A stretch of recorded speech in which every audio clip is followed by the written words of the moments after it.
ਦਾ motive ਹੈ ਜੀ ਜੋ ਸਾਡੀ ਡੀਜੀਪੀ ਪੰਜਾਬ ਦੇ ਦਿਸ਼ਾ ਨਿਰਦੇਸ਼ਾਂ ਦੇ ਤਹਿਤ ਸਾਡੀ ਕੰਟੀਨਿਊਸ ਡਰਾਈਵ ਚੱਲ ਰਹੀ ਹੈ ਹਰ ਤਰ੍ਹਾਂ ਦੇ ਕ੍ਰਿਮੀਨਲ ਐਲੀਮੈਂਟਸ ਦੇ ਅਗੇਂਸਟ। ਉਹਦੇ 'ਚ ਸਾਨੂੰ ਪਿਛਲੇ ਦਿਨਾਂ 'ਚ ਵੱਡੀ ਸਫਲਤਾ ਮਿਲੀ ਹੈ ਜਦੋਂ ਖੰਨਾ ਪੁਲਿਸ ਨੂੰ ਜਾਲੀ ਕਰੰਸੀ ਤਿਆਰ ਕਰਨ ਵਾਲੀ ਜਿਹੜੀ ਅੰਤਰਰਾਜੀ ਗਿਰੋਹ ਹੁੰਦੀ ਹੈ ਉਹਦੇ ਅਸੀਂ 4 ਮੈਂਬਰ ਗ੍ਰਿਫਤਾਰ ਕੀਤੇ ਤੇ ਸਾਨੂੰ ਇਹਦੇ 'ਚ 15,05,000 ਰੁਪਏ ਦੀ ਜਾਲੀ ਕਰੰਸੀ ਬਰਾਮਦ ਹੋਈ ਹੈ।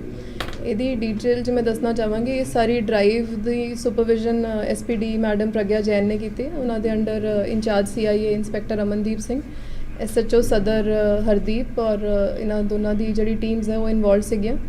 13 ਅਪ੍ਰੈਲ ਨੂੰ SHO ਥਾਣਾ ਸਦਰ ਇਹਨਾਂ ਦੀ ਪਾਰਟੀ ਨੇ 2 ਸ਼ੱਕੀ ਵਿਅਕਤੀ ਵਿਲੇਜ ਅਲੌੜ ਦੇ ਏਰੀਆ 'ਚ ਇੰਟਰਸੈਪਟ ਕੀਤੇ ਸੀਗੇ। ਉਹਨਾਂ ਨੂੰ ਸ਼ੱਕ ਦੇ ਬਿਨਾਂ ਤੇ ਜਦੋਂ ਉਹਨਾਂ ਦੀ ਤਲਾਸ਼ੀ ਲਿੱਤੀ ਗਈ, ਇੱਕ ਦਾ ਨਾਂ ਸੀਗਾ ਕਮਲਜੀਤ ਸਿੰਘ ਜਿਹੜਾ ਪਿੰਡ ਰਾਣਵਾ ਤਹਿਸੀਲ ਸਮਰਾਲੇ ਦਾ ਰਹਿਣ ਵਾਲਾ ਹੈ ਔਰ ਦੂਜਾ ਹਨੀ ਭਾਰਦਵਾਜ ਜਿਹੜਾ ਮਾਚੀਵਾੜਾ ਸਾਹਿਬ ਦਾ ਰਹਿਣ ਵਾਲਾ ਹੈ।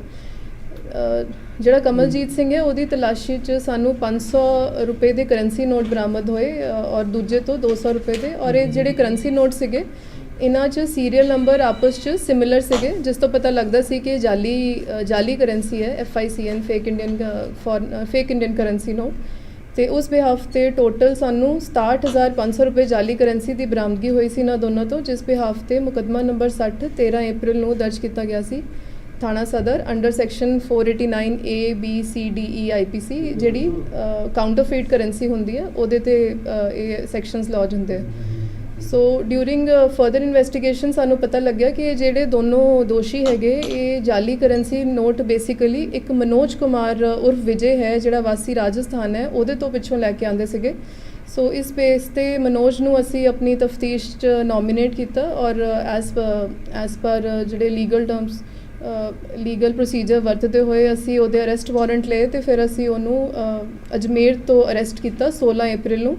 ਔਰ ਉਸ ਦੇ ਨਾਲ ਸਾਨੂੰ ਉਸਦਾ ਸਾਥੀ ਜਿਹਦਾ ਨਾਮ ਮਦਨ ਲਾਲ ਹੈ, ਇਹ 2 ਲੋਕਾਂ ਨੂੰ ਉੱਥੋਂ ਮੁਲਜ਼ਮਾਂ ਨੂੰ ਅਸੀਂ ਫੜ ਕੇ ਲੈ ਕੇ ਆਏ ਰਾਜਸਥਾਨ ਤੋਂ ਤੇ ਇਹਨਾਂ ਤੋਂ ਸਾਨੂੰ 14,20,000 ਦੀ ਜਾਲੀ ਕਰੰਸੀ ਬਰਾਮਦ ਹੋਈ ਹੈ। ਤੇ ਇਸ ਦੇ ਨਾਲ ਸਾਨੂੰ ਇਹਨਾਂ ਤੋਂ ਇੱਕ ਤਾਂ ਲੈਪਟਾਪ ਮਿਲਿਆ ਜਿਹਦੇ 'ਚ ਇਹ ਕਰੰਸੀ ਪ੍ਰਿਪੇਅਰ ਕਰਦੇ ਸੀਗੇ, ਪ੍ਰਿੰਟਰ ਜਿਹਦੇ ਤੋਂ ਪ੍ਰਿੰਟ ਕਰਦੇ ਸੀ ਔਰ ਖਾਲੀ ਕਾਗਜ਼ ਵੀ ਮਿਲੇ ਜਿਹੜੀ ਸਾਰੀ ਮਤਲਬ ਪੈਰਾਫਰਨੈਲੀਆ ਹੁੰਦਾ ਜਿਸ ਦੇ ਨਾਲ ਇਹ ਫੇਕ ਕਰੰਸੀ ਤਿਆਰ ਕਰਦੇ, ਸਾਰਾ ਮਟੀਰੀਅਲ ਸਾਨੂੰ ਉੱਥੋਂ ਅਜਮੇਰ ਤੋਂ ਇਹਨਾਂ ਤੋਂ ਮਿਲਿਆ।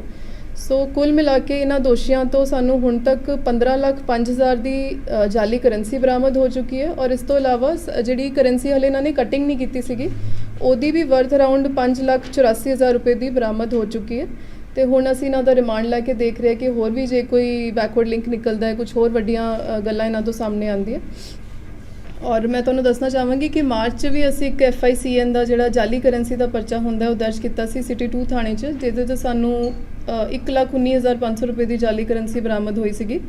ਔਰ ਇਹਦਾ ਕਹਿਣ ਦਾ ਮੇਰਾ ਪਰਪਸ ਇਹ ਹੈ ਕਿ ਅਸੀਂ ਤੁਹਾਡੇ ਮਾਧਿਅਮ ਦਾ ਹੀ ਅਪੀਲ ਕਰਨਾ ਚਾਹੁੰਦੇ ਹਾਂ ਪਬਲਿਕ ਨੂੰ, ਕਿਉਂਕਿ ਇਹ ਸੈਕਿੰਡ ਇਨਸੀਡੈਂਟ ਹੋ ਗਿਆ ਜਦੋਂ ਸਾਨੂੰ ਖੰਨਾ 'ਚ ਔਰ ਬੈਕਵਰਡ ਲਿੰਕੇਜ 'ਚ ਪਿੱਛੋਂ ਜਾ ਕੇ ਇੰਨੀ ਵੱਡੀ ਮਾਤਰਾ 'ਚ ਫੇਕ ਕਰੰਸੀ ਬਰਾਮਦ ਹੋਈ ਹੈ ਕਿ ਪਬਲਿਕ ਨੂੰ ਬਹੁਤ ਅਵੇਅਰ ਹੋਣਾ ਚਾਹੀਦਾ ਹੈ ਕਿ ਜਦੋਂ ਵੀ ਤੁਹਾਨੂੰ ਕੋਈ ਜਾਲੀ ਨੋਟ ਲੱਗਦਾ ਹੈ, ਸ਼ੱਕ ਹੁੰਦਾ ਹੈ ਕਿ ਕੋਈ ਜਾਲੀ ਕਰੰਸੀ ਹੈ ਤਾਂ ਇਮੀਡੀਏਟਲੀ ਜਾਂ ਪੁਲਿਸ ਨੂੰ ਇਨਫੋਰਮ ਕਰੋ ਜਾਂ ਬੈਂਕਸ ਨੂੰ ਜ਼ਰੂਰ ਇਨਫੋਰਮ ਕੀਤਾ ਜਾਵੇ। ਮੈਡਮ ਕਾਗਜ਼ ਜਿਹੜੇ ਬਰਾਮਦ ਹੋਏ ਸੀ ਇਹ ਆਮ ਕਾਗਜ਼ ਹੈ ਜਾਂ ਥੋੜ੍ਹੇ ਡਿਫਰੈਂਟ ਹੈ?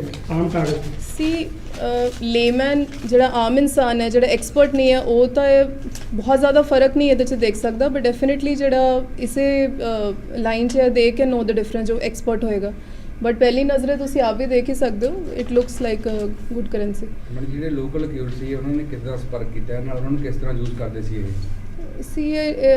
ਜੋ ਹੁਣ ਤੱਕ ਜੀ ਸਾਡੀ ਪ੍ਰੀਲਿਮਿਨਰੀ ਤਫਤੀਸ਼ 'ਚ ਆਇਆ ਇਹਨਾਂ ਨੂੰ ਸੋਸ਼ਲ ਮੀਡੀਆ ਦੇ ਥਰੂ ਪਤਾ ਲੱਗਿਆ, ਇੱਕ ਜਿਹਦੇ ਕੰਟੈਕਟ 'ਚ ਆਇਆ ਜਿੱਦਾਂ YouTube ਤੇ ਕਿਸੇ ਸਾਈਟ ਤੋਂ ਚੈੱਕ ਕਰ ਰਹੇ ਥੱਲੇ ਜਿਹੜਾ ਕਮੈਂਟ ਸੈਕਸ਼ਨ ਹੁੰਦਾ ਹੈ ਉਹਦੇ 'ਚ ਕਈ ਵਾਰ ਲੋਕਾਂ ਨੇ ਲਿਖਿਆ ਹੁੰਦਾ ਫਲਾਨੀ ਚੀਜ਼ ਲਈ ਮੈਨੂੰ ਕੰਟੈਕਟ ਕਰੋ, ਇਸ ਤਰ੍ਹਾਂ ਇਹਨਾਂ ਦਾ ਰਾਬਤਾ ਆਪਸ 'ਚ ਬਣਿਆ ਸੀ। ਜਿਹੜੀ ਕਰੰਸੀ ਦੇ ਵਿੱਚ ਮੈਡਮ ਨੰਬਰਿੰਗ ਹੈ ਉਹ ਡਿਫਰੈਂਟ ਹੈ ਕਿ ਸੇਮ ਹੈ? ਜਿਹੜੀ ਕਰੰਸੀ ਹੈ ਜਿਵੇਂ 500 ਦੇ ਨੋਟ ਹੈ, 200 ਦੇ, ਕੁਝ ਜਿਹੜੀ ਸਾਡੀ ਸੀਰੀਅਲ ਨੰਬਰ ਹੁੰਦੀ ਹੈ ਕੁਝ ਦੀ ਇੱਕ ਨੋਟ 'ਚ ਵੀ ਹੈ ਤੇ ਇੱਕ ਹੋਰ ਨੋਟ 'ਚ ਵੀ ਹੈ, ਇੱਕ ਨੋਟ ਦਾ ਦੂਜੇ 'ਚ ਨਹੀਂ ਹੋ ਸਕਦਾ।